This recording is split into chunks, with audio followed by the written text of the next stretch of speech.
আমরা অনেকেই শুনে আছি যে সাইকেল মাটির উপর দিয়ে চলে, কিন্তু তোমরা কি জানো সাইকেল জলের উপর দিয়েও চলতে পারে? চলো দেখে আসি। নিউজিল্যান্ডের প্রযুক্তি প্রতিষ্ঠান মানে এমন একটি সাইকেল তৈরি করেছে যা জলে চলে। কি অবাক হচ্ছে তো? আরো তো বাকি আছে। জলরথী লিথিয়াম আয়ন ব্যাটারি দিয়ে তৈরি করা এই বিদ্যুতিক সাইকেলটিতে একটি 400 ওয়াটের মোটর রয়েছে। এটি 100 কেজি পর্যন্ত ভার বহন করতে সক্ষম। এই সাইকেলটির ওজন মাত্র 20 কেজি। এই কারণে এটি সহজে যে কোনো জায়গায় নেওয়া যায়। সাইকেলের দিবস অনেকে এটি জানো আর অনেকের না জানা। চলো জেনে আসি অজানা সাইকেল দিবসের বিষয়ে।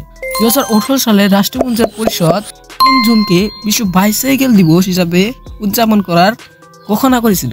আর বাইসাইকেল পরিবেশ হিতৈষী, এক চালানোই সহজ নয়, প্রত্যেকের বাজেটেও ফিট করে। এই কারণে বর্তমান বেশিরভাগ দেশে সাইকেলের পক্ষে।